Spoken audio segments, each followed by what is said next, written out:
Glórias a Deus. Quanta presença de Jesus aqui nesse lugar, não é verdade?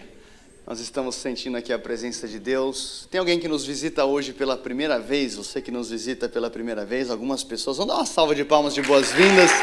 Muito bem-vindo, muito bem-vindo, muito bem-vindo.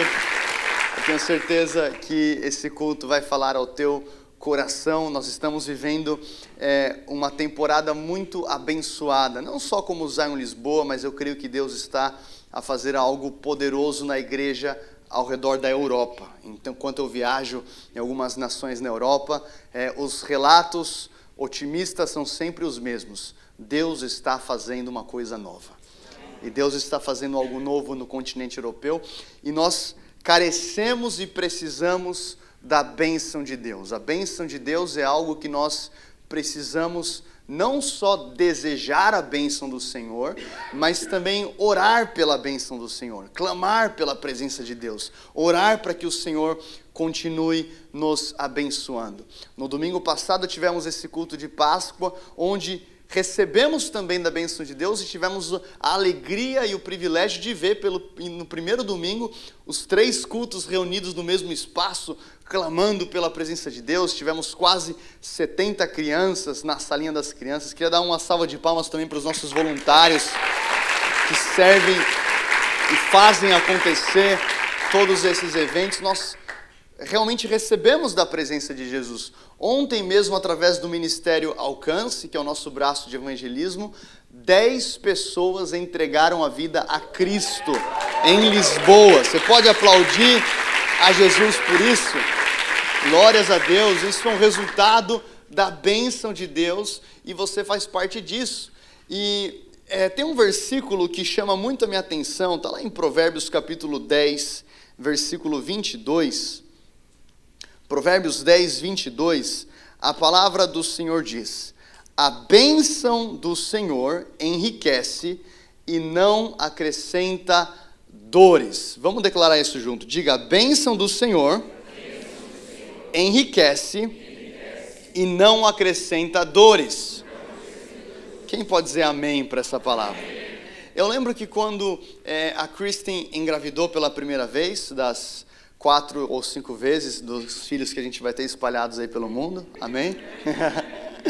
Mas na primeira vez eu fui muito empolgado para contar para alguns amigos, algumas pessoas da família, ou alguns amigos do ministério, e algumas pessoas até da igreja, e eu falei: você não vai acreditar, a minha esposa está grávida. E é impressionante que muitas vezes eu ouvi o mesmo relato, e o relato era: se prepara porque filho é caro. Tem algum pai ou mãe aqui? Levanta a mão. Tá. Quem já ouviu isso pelo menos 73 vezes? Tá. E eu lembro que eu comecei a ouvir tanto aquilo, filho é caro, toma cuidado, que filho é caro. Aí eu fui pro bendito Google. Google, só de curiosidade, quanto que custa um filho? Eu comecei a ver que quando o filho chegava aos 18 anos, era uma parada quase que milionária. Aí eu comecei a entrar em crise. Quando o Senhor, sabe quando você começa a ler a Bíblia e o Senhor deposita um versículo no teu espírito? Foi esse versículo aqui: a bênção do Senhor enriquece e não acrescenta dores. Aí o salmista vai falar que filho é herança ou bênção de Deus. Então faz a matemática, entra na equação, que se filho é bênção de Deus e se a bênção enriquece, enquanto você está debaixo da mão poderosa de Deus sobre a sua vida, no lugar que Ele te colocou, não importa quanto custa, não importa a alta do euro, a guerra na Ucrânia, Deus é aquele que paga a conta da tua missão. A bênção de Deus enriquece e não acrescenta dores. Nós estamos em uma temporada abençoada como igreja. Abençoada como famílias que compõem essa comunidade na fé. E eu creio que o Senhor está começando a trazer uma transformação na nossa mentalidade enquanto Ele nos abençoa. Eu queria que você abrisse a Bíblia comigo em Deuteronômio capítulo 8, versículo 2. Nós iremos entrar aqui nesse capítulo e destrinchar aqui esse capítulo. E o tema da mensagem de hoje é cuidado com a bênção. A Pastor, mas não entendi, você acabou de falar que a bênção enriquece, não acrescenta dores, agora o título é cuidado com a bênção? Você vai entender isso em um minutinho. Versículo 2, você que achou, diga amém. Lembre-se de como o Senhor, o seu Deus, os conduziu por todo o caminho no deserto. Fala comigo, deserto. Durante estes 40 anos para humilhá-los e pô-los à prova, a fim de conhecer as suas intenções e se iriam obedecer os seus mandamentos ou não. Assim ele os humilhou e os deixou passar fome, mas depois os sustentou com maná. Fala comigo, maná. Que nem vocês nem os seus antepassados conheciam, para mostrar-lhe que nem só de pão viverá o homem, mas de toda palavra que procede da boca do Senhor. As roupas de vocês não se gastaram e os seus pés não incharam durante estes 40 anos. Até aqui rapidamente. Então nós vemos aqui Moisés trazendo uma instrução para o povo, dizendo, olha, o Senhor é aquele que conduziu vocês por esse deserto durante 40 anos. No domingo passado, o pastor Teófilo pregou sobre a Páscoa, sobre o livramento, a libertação do povo de Deus que estava debaixo do jugo e da opressão de Faraó, e depois de tantos anos de cativeiro, eles foram, através da mão poderosa de Deus e de milagres e maravilhas, retirados ali do Egito, passaram pelo Mar Vermelho, então estavam nesse percurso, como a palavra diz aqui, de 40 anos. Tem alguém aqui que já passou por algum deserto na sua vida? Levanta a mão, você. Tá. Se você passou por 2 desertos, 2 mãos, tá. 3 desertos. Tá. 4 desertos. Você que passou por tanto deserto que se colocar lá no Google, deserto, aparece a sua foto. Tá. Agora, olha que interessante. Versículo 2 diz, lembrem-se de como o Senhor, o seu Deus, os conduziu por todo o caminho no deserto. Você pode ter passado por deserto, mas Deus não permitiu que você passasse sozinho. Ele caminhou contigo, Ele carregou a tua mão, Ele te conduziu, Ele trouxe provisão, Ele te sustentou, Ele te abençoou. Esse é o caráter do nosso Deus. Agora, pastor, por que o deserto, então, acontece nas nossas vidas? Eu não vou aqui trazer uma equação do porquê que acontece, ou dos 7 motivos por que acontece, mas nesse texto aqui a gente entende que eles passaram pelo deserto em uma espécie de provação. E por que provações são importantes? Que uma coisa é eu sair do Egito, a outra coisa é eu abraçar o processo de Deus, onde o Egito sai de dentro de mim. Por quê? Porque, obviamente, eu não posso entrar em Canaã com a mesma mentalidade que eu tinha debaixo de Faraó. Então, sair ou atravessar pelo Mar Vermelho é uma questão de livramento. Deus, ele toca ali através do cajado de Moisés que é estendido. Deus, ele toca aquele mar, o mar se abre e eles passam em terra seca. Agora, atravessar o rio Jordão, a palavra diz que o rio, ele para e as águas são interrompidas quando os pés dos sacerdotes tocam nas águas. Então não era só uma questão de livramento, mas era o povo de Deus crescendo na questão do discipulado e de mentalidade, a fim de ocupar a promessa que Deus havia liberado. Porque se eu não abraço esse processo de Deus na minha vida, eu vou ter a tendência de produzir na terra prometida a mesma cultura que eu aprendi por 400 anos no Egito. É por isso que o Senhor falava, Moisés, avisa o povo, quando entrarem em Canaã, para não adorarem os deuses daquela terra, porque a cultura local poderia ser replicada mesmo sendo o povo de Deus, porque a mente não tinha sido emancipada. Então esse processo que nós passamos muitas vezes, é um processo que pode às vezes ser doloroso, e falar, cara, eu não aguento mais, eu vou lá na Zion, quero uma palavra de esperança, o pastor pega o microfone e diz, abraça o processo.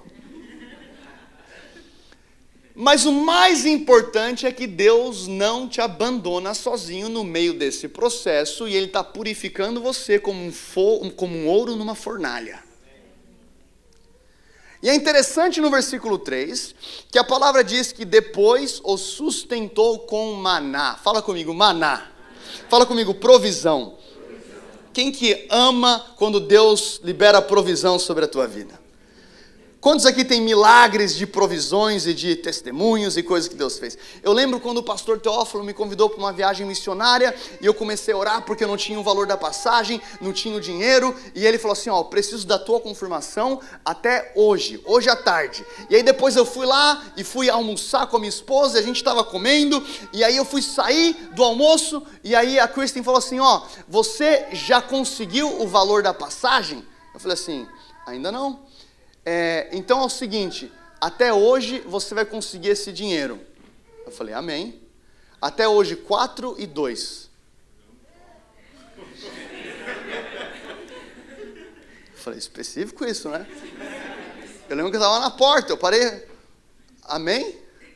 Fechei a porta, fui trabalhar, esqueci da palavra. Daqui a pouco, não é história de pescador, tá? Como diz no Brasil.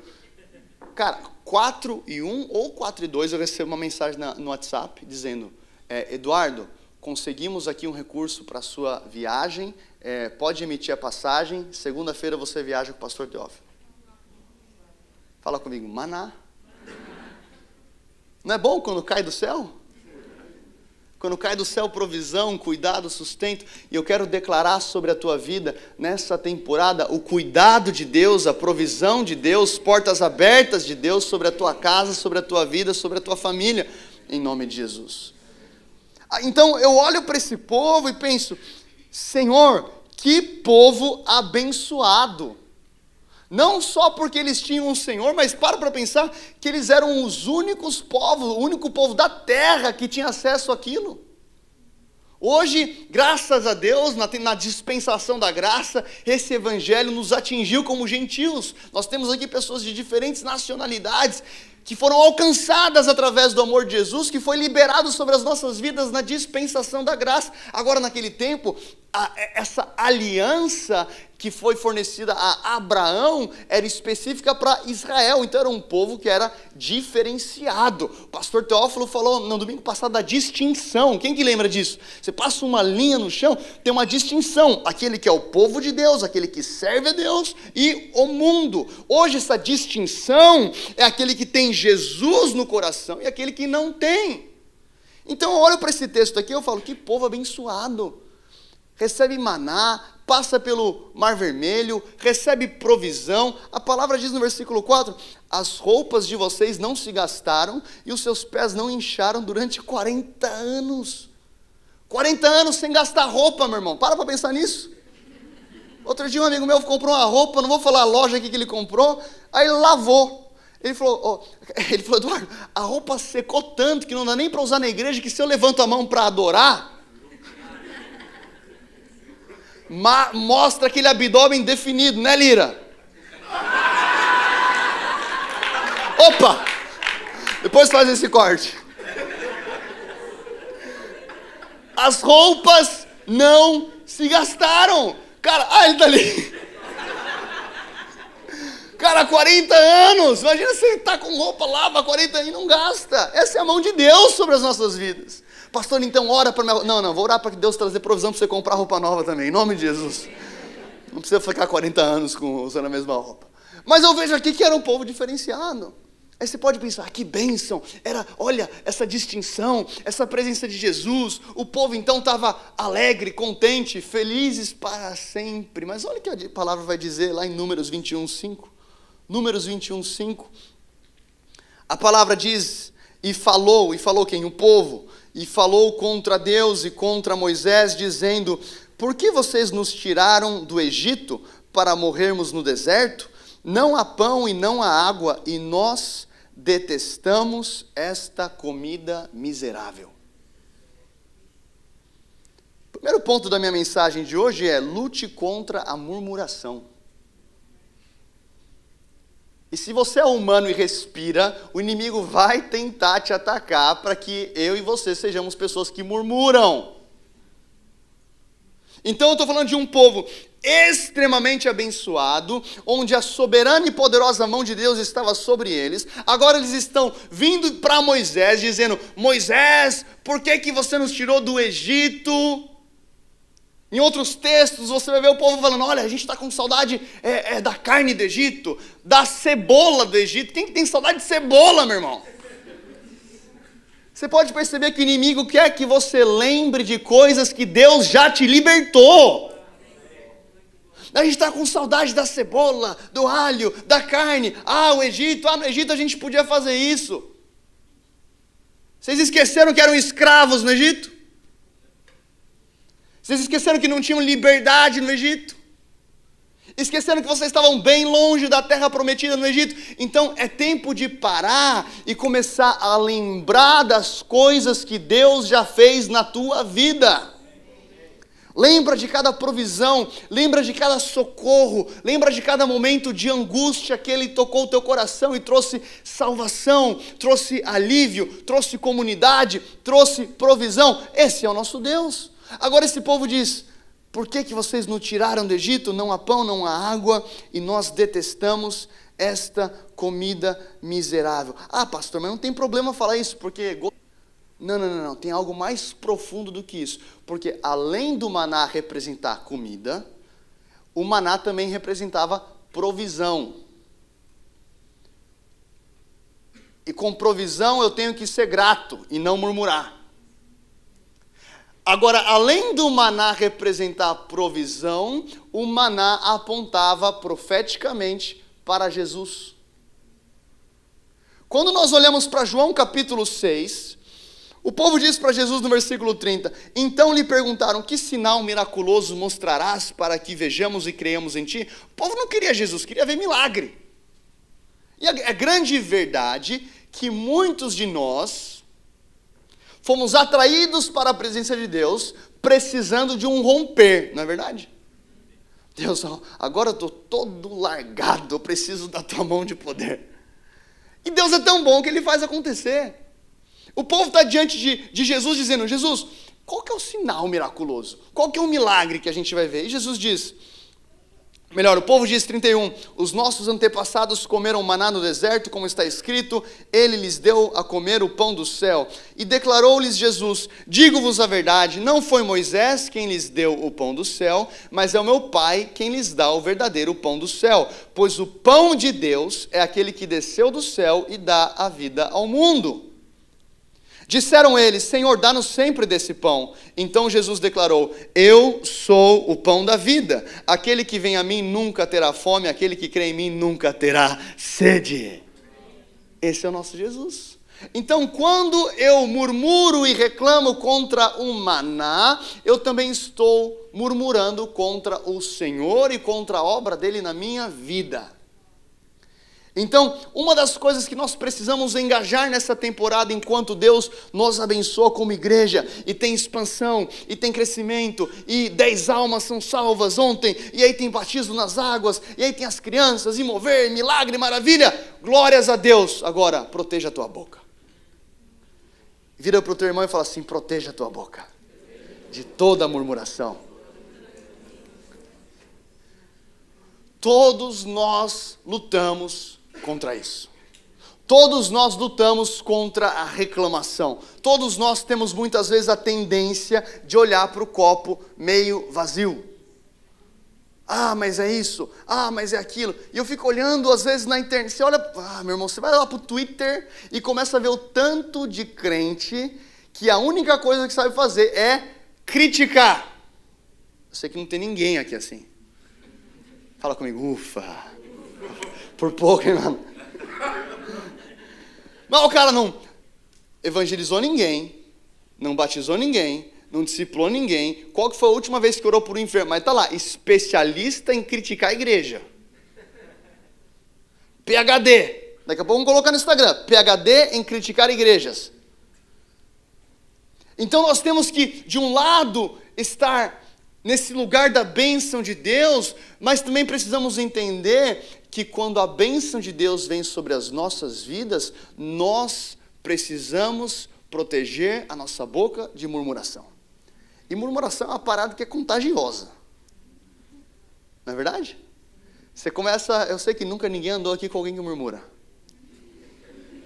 Mas você começa a ouvir e fala assim, até que faz sentido isso. Daqui a pouco você assim, onde já se viu? A parada quase que passa por osmose. Então toma cuidado, esse é meu ponto número 1. Ponto 2. Proteja o coração através da adoração. Olha que interessante, versículo 7. Pois o Senhor, o seu Deus, os está levando a uma boa terra. Fala comigo, boa terra. Agora diga, Portugal é uma boa terra. Diga, Lisboa é uma boa terra. Em nome de Jesus. Tem poder na sua declaração.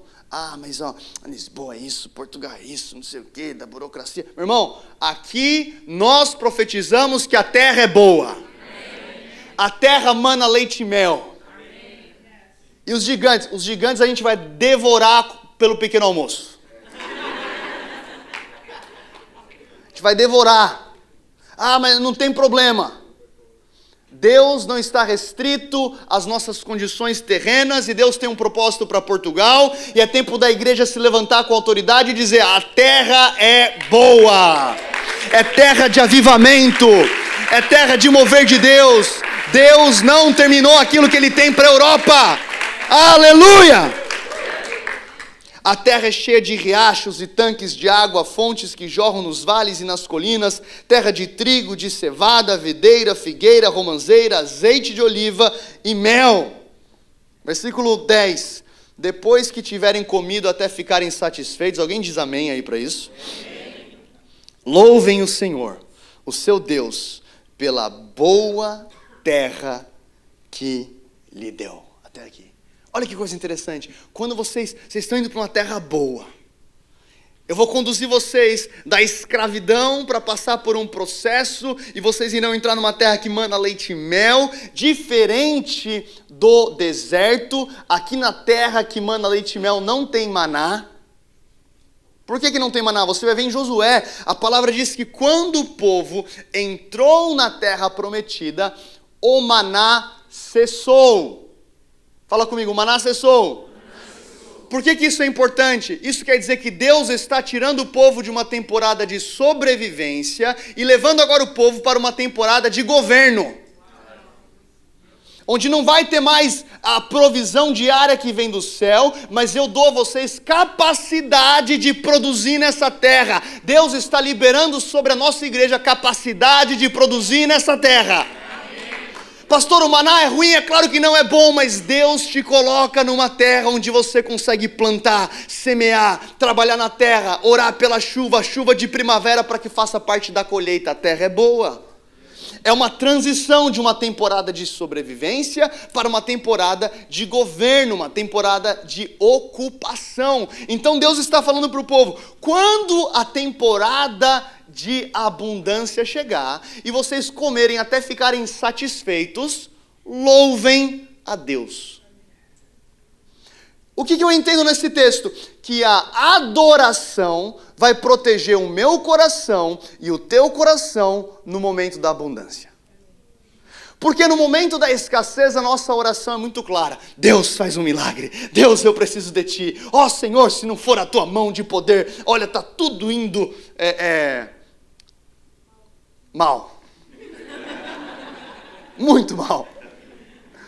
Eu pensei num termo que talvez não fosse o mais bonito. Está tudo indo muito mal. E você fala assim, Deus, o Senhor é a única saída. Os meus olhos estão em ti. Não tem para onde olhar, né, meu irmão? Deus, o Senhor é tudo que eu tenho. E Deus olha assim, também não tem muita coisa, mas eu aceito. Aí quando você chega na temporada de abundância, meu irmão, agora você chega no culto de carrão, velho.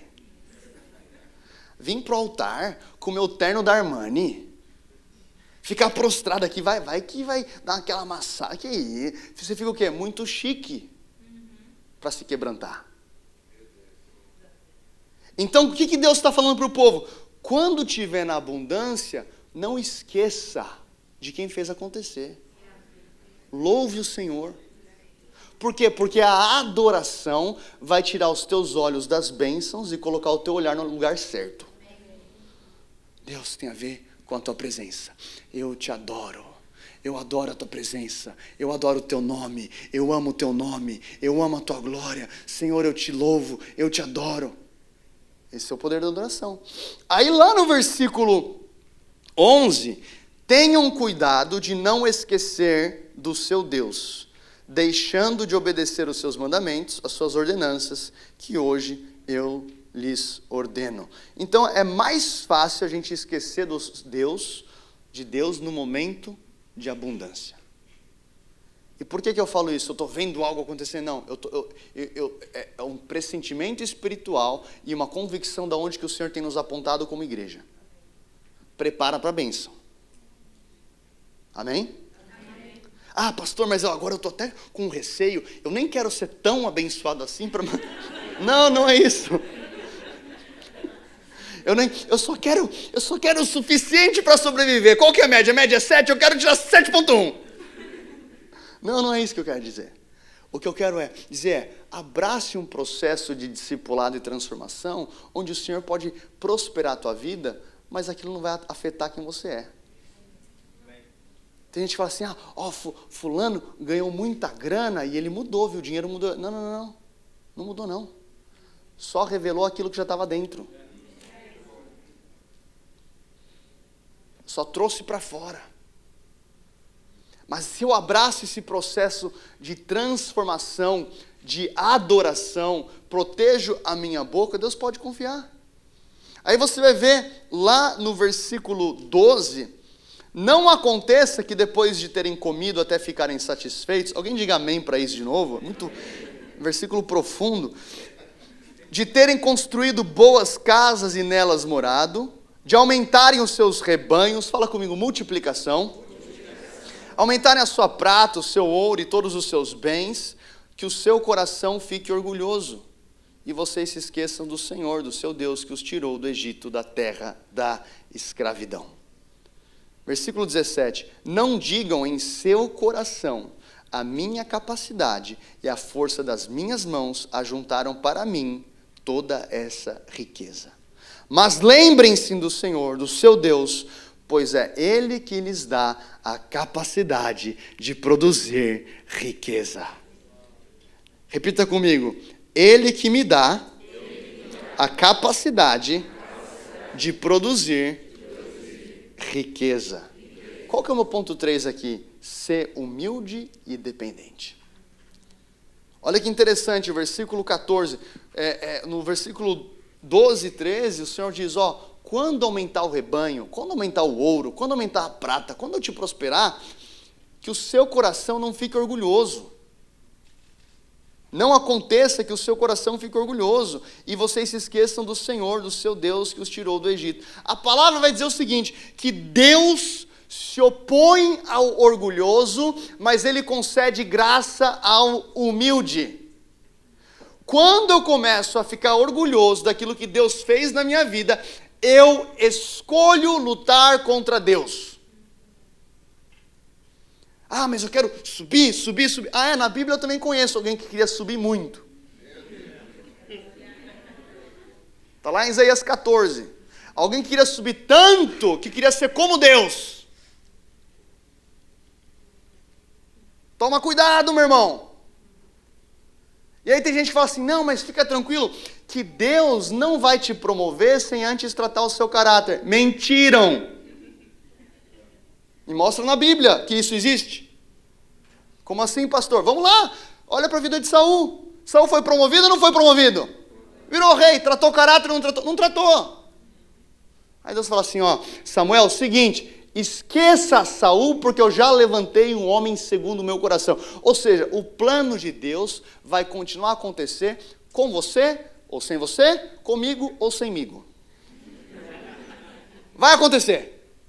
A pergunta é, o meu coração, o teu coração, o nosso coração como igreja, está em um lugar de humildade e de dependência, não só no momento da escassez, mas no momento da abundância, quando existe tanta provisão, tanta bênção, tanta presença, o teu coração ainda diz, Deus, tudo que eu tenho pertence ao Senhor. Eu dependo do Senhor. Você pode olhar para a tua conta bancária, milionária.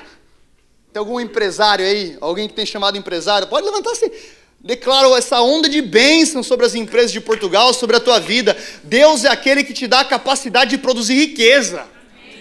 Dinheiro não é do maligno não, gente. Ah, mas o dinheiro é do mal, credo. Ah, você paga a sua conta como?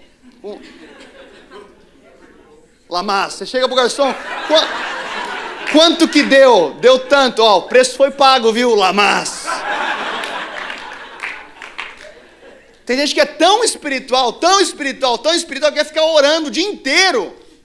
Ora sim, mas trabalha também. Paulo diz aos Tessalonicenses, você não quer trabalhar? Que bom, também não coma. Ponto, resolvido, resolveu a situação.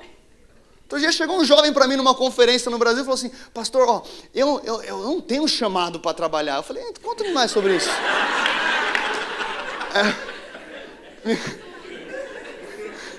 Falei, tá, me conta um pouco mais. Não, é que Deus falou para mim. Aí quando o cara vem com um papo de Deus falou para mim, já te coloca numa posição de, mano, se Deus falou com você, ó, quem sou eu, mano? Deus falou, tá falado. Você não precisa nem da minha opinião. Não, é que Deus falou que o meu chamado é ficar em oração, por isso e por aquilo. Eu falei, tá, o seu chamado para a vida? Porque eu entendo que tem uma temporada, às vezes Deus te chama e etc. E trabalho, não estou falando de tem que ter a carteira, não é isso, é propósito, é labor, é suor, é você mexer na terra. É você acordar com um propósito. Não, é que o meu chamado é só orar. Eu falei, o que você acha? Eu falei assim, ó, eu acho que você tem que estar muito bom para jejuar.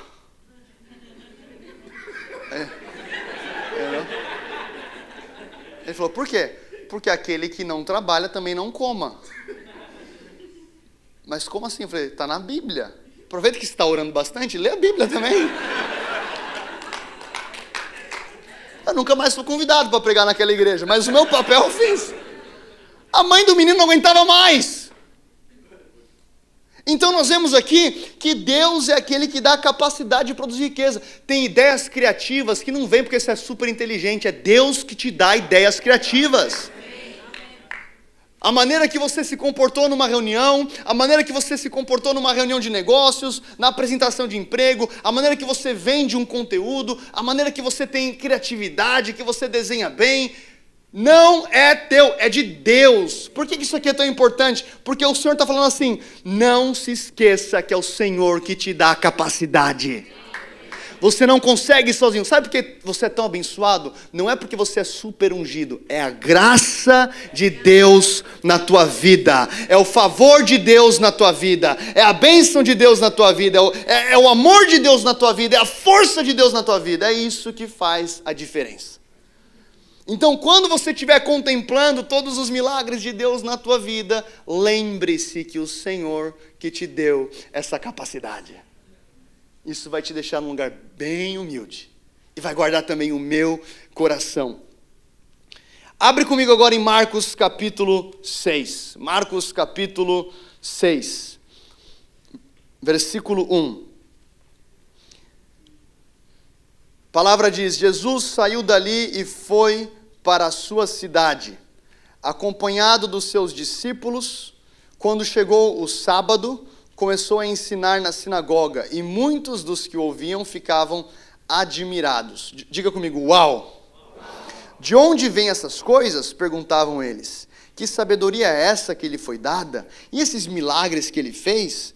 Não é este o carpinteiro, filho de Maria, irmão de Tiago, José, Judas e Simão? Não estão aqui conosco as suas irmãs? E ficavam escandalizados por causa dele. Jesus lhes disse, só em sua própria terra, entre os seus parentes e em sua própria casa, é que um profeta não tem honra. E não pôde fazer ali nenhum milagre, exceto impor as mãos sobre alguns doentes para curá-los. E ficou admirado, diga comigo, uau! E ficou admirado com a incredulidade deles. Então Jesus passou a percorrer os povoados, ensinando. Sabe algo que me chama a atenção nesse texto?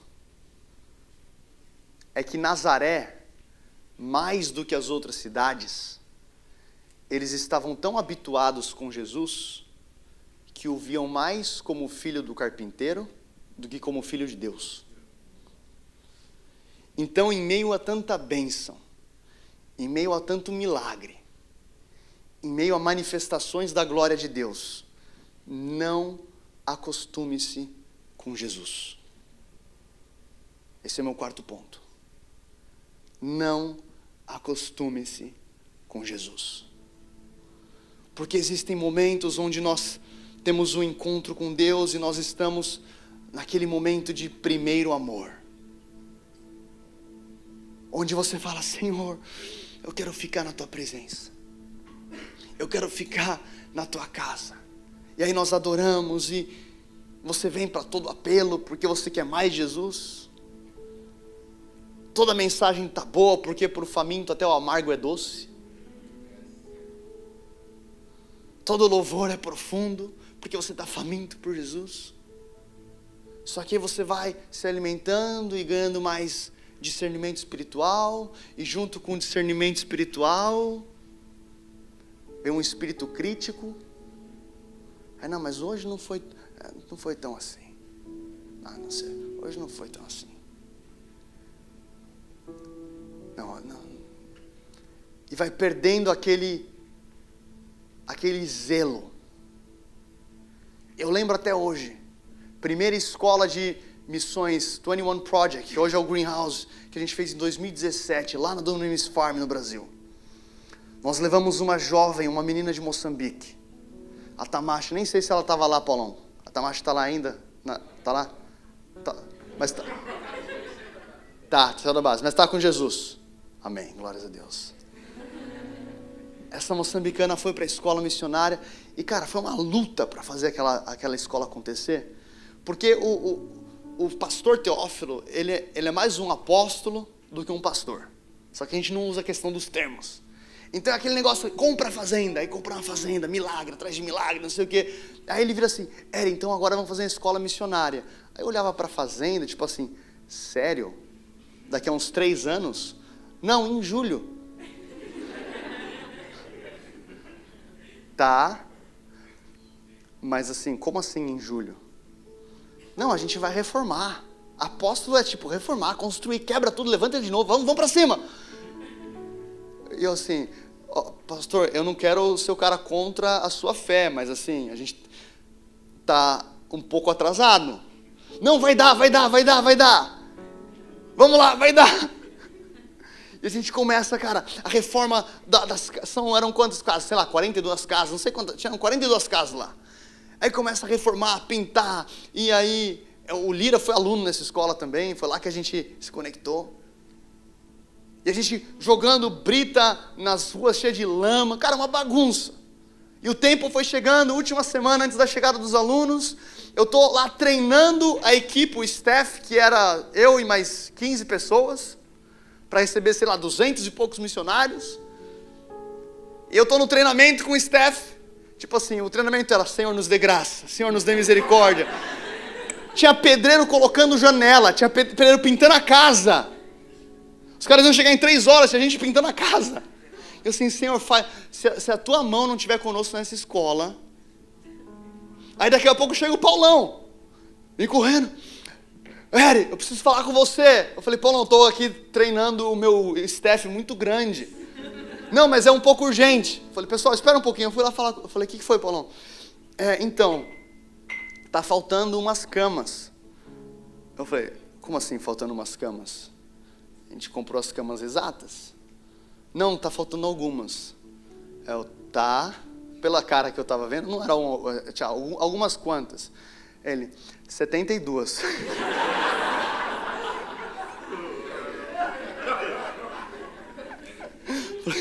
72 camas. Tipo, 7 e 2, são 72. Eu voltei para o treinamento do staff. A gente começa a orar, daqui a pouco a galera sai. Vai um menino lá pegar madeira, os staffs começam a montar cama, bater martelo. Cara, até hoje eu viajo o Brasil, quando eu vou ao Brasil para pregar, vem um jovem assim, Eri, eu lembro da escola de 2017. Nunca vai ter uma escola igual aquela. Tem até um carinho por quem foi daquela turma. Porque a questão da operação, obviamente, não foi a melhor. Mas a glória de Deus invadiu aquela escola vez após vez após vez, porque a nossa oração era: Deus, se o Senhor não aparecer, a gente está perdido. E eu lembro que no meio da escola, algumas pessoas começaram, não poucas pessoas, mas algumas começaram a reclamar a respeito da refeição. Porque a gente não tinha muito budget para fazer comida, porque a gente teve que reformar 42 casas. E aí eu lembro que eu estava frustrado, tipo, nossa, a gente está fazendo tanto e fazendo o nosso melhor. E aí eu cheguei para a Tamasha, eu e a Kristen: Tamasha, o que mais chamou atenção para você aqui nessa escola? Aí ela parou, eu falei assim, ela vai falar dos encontros com Deus, do Shabbat, da oração em línguas. Ela falou assim, a comida. Aí, o quê? Não, a comida. Aí na hora eu começo a chorar. E o Senhor fala comigo: aí está alguém que entendeu. Para aquele que está atento, que está faminto pela presença de Jesus, ele consegue honrar aquilo que está acontecendo. Qual que foi o problema de Nazaré? Quando Jesus entrava em Nazaré, Jesus era o filho do carpinteiro. Ó, Jesus, tudo bem? Puxa a cadeira aí, senta aí, você quer um pedaço de bolo? Como é que está a Maria? Como é que está os teus irmãos, as tuas irmãs? Tamanho desprezo, que a palavra vai dizer o seguinte, que Jesus ficou admirado com a incredulidade deles. Meu irmão, como é que você deixa um Deus que criou todas as coisas admirado? Deus fala assim: uau, eu estou impressionado com tanta incredulidade. Sabia que Jesus pode estar no ambiente e você não percebê-lo? E eu vejo aqui a importância da nossa igreja, da nossa geração, entender que Deus está se movendo, como foi no domingo, mas como foi hoje à tarde, como foi hoje de manhã, e falar: Deus, eu não quero perder o senso de uau. Aí a palavra diz que Jesus não pôde fazer ali muitos milagres. Não é que ele deixou de ser Deus? Não é que ele entrava em Nazaré e ele ficava menos ungido? É porque Deus honra princípio.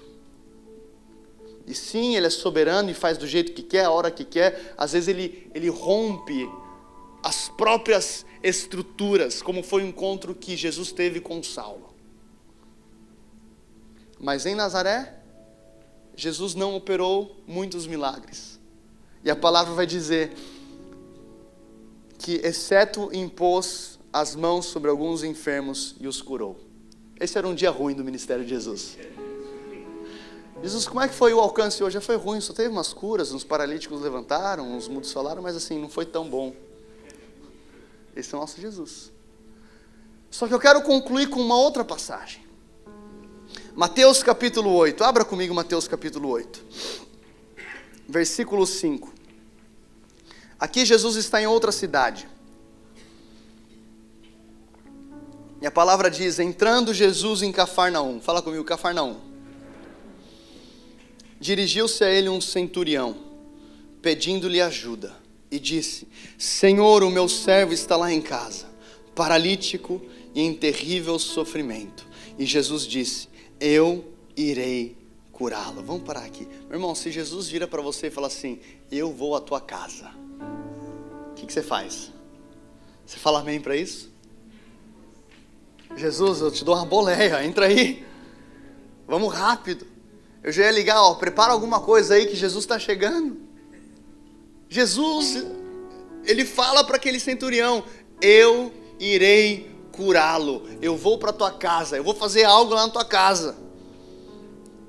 Respondeu o centurião: Senhor, não mereço receber-te debaixo do meu teto, mas dize apenas uma palavra, e o meu servo será curado.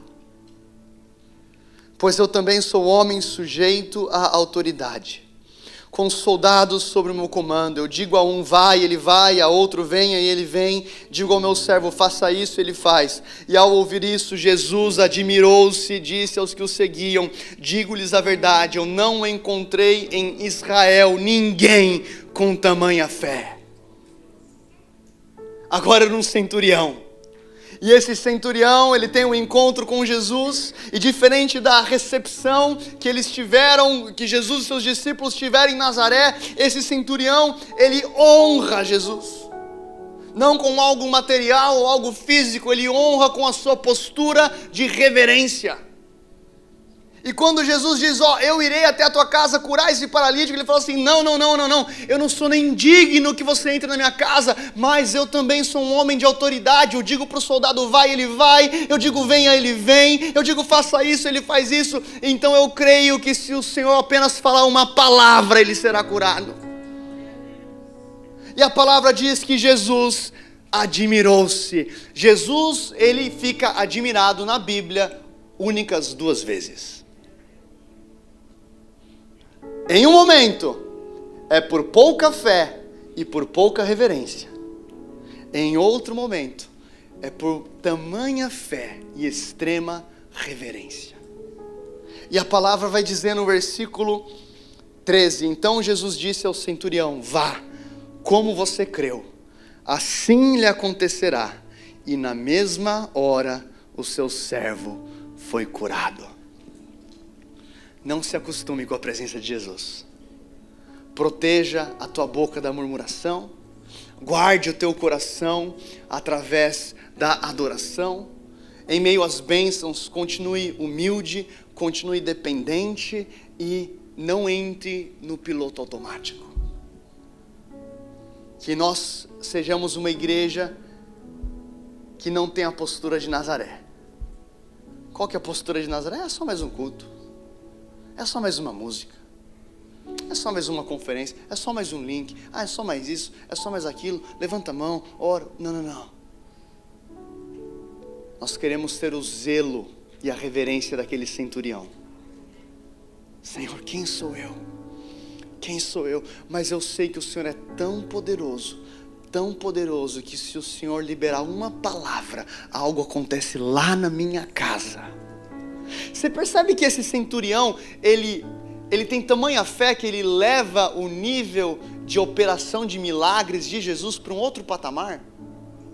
Porque até então Jesus, ele opera tocando os enfermos, abençoando os enfermos, às vezes colocando lama nos olhos do cego e diz, lava o teu olho, lava o teu rosto. Só que esse centurião, ele encomenda, antecipando o tempo, um milagre proferido à distância. Nem precisa ir, basta uma palavra.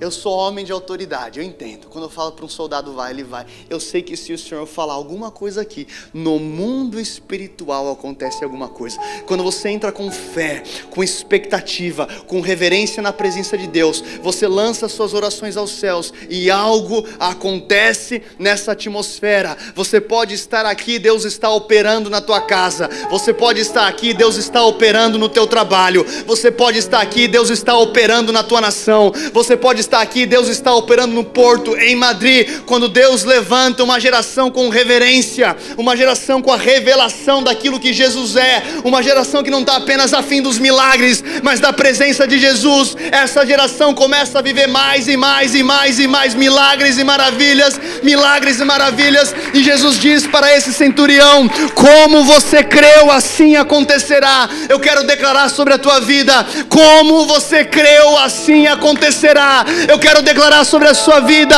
que você se levanta nesse tempo como um centurião em Portugal, que vai falar, Jesus, eu creio que é tempo de avivamento. Jesus, eu creio que o Senhor pode fazer nessa nação. Jesus, eu creio que o Senhor pode fazer na minha família. Jesus, eu creio que o Senhor pode fazer na minha casa. Eu não vou ficar indiferente na presença de Deus. Se você quer mais de Jesus, fica de pé onde você está. Ora bababacete tetererebasai. Vocês podem empunhar a fé. Dá para tocar ou não? Se você puder levantar as mãos onde você está, feche os teus olhos. Nós iremos entrar em um momento de adoração, mas antes disso, eu sinto realmente de quebrarmos agora toda murmuração e toda reclamação. Aonde você está agora, começa a falar, Espírito Santo, eu te dou liberdade para confrontar o meu coração de toda reclamação, de toda murmuração, de tudo aquilo que tem sido semeado no Espírito através das minhas palavras. O Espírito Santo está tocando pessoas aqui, e eu vejo esse arrependimento. Talvez você chore, talvez você não chore, talvez você sinta algo, talvez você não sinta. Não fique preocupado com os seus sentimentos. E agora, à medida que o Espírito Santo fala contigo, começa a falar: Senhor Jesus, eu te peço perdão pela murmuração, eu te peço perdão pela indiferença, eu te peço perdão pela falta de reverência na tua presença. Senhor Jesus, eu peço-te perdão por cada palavra proferida que não veio diretamente do teu coração. Eu peço perdão por reclamar do maná, por reclamar da provisão. Eu peço perdão, Senhor, por todas as vezes que semeamos algo que não vem do teu Espírito. E nesse momento nós enchemos a boca de gratidão. Nós te agradecemos com as tuas próprias palavras. Começa a agradecer a Deus. Isso aí o teu pastor não pode fazer por você. Isso aí o teu líder de link não pode fazer por você. Isso aí não é um anjo que vai abrir a tua boca. Começa agora a abrir a tua boca e falar: Deus, eu te agradeço. Eu te agradeço pelo meu casamento. Eu te agradeço pela minha casa. Pastor, eu não tenho nem o que agradecer. Agradeça porque o Filho de Deus sangrou naquela cruz no seu lugar. Agradeça pela alegria da salvação. Agradeça pelo Espírito Santo que habita dentro de você. Agradeça porque Deus é bom o tempo todo. Grandes coisas fez o Senhor por nós e por isso estamos alegres. Grandes coisas fez o Senhor por nós e por isso estamos alegres. Nós quebramos agora todo espírito crítico, todo espírito de murmuração. Nós quebramos agora em nome de Jesus. Que se levante a geração de Josué e de Caleb. Que se levante a geração do centurião, que diz: Senhor, Tu és o homem de autoridade, basta uma palavra. Nós reconhecemos a Tua presença, nós honramos a Tua presença, nós honramos a Tua presença. Deus, nos tira de Nazaré e nos leva até a fé que havia em Cafarnaum, na vida daquele homem. Deus, expande agora a nossa fé em nome de Jesus.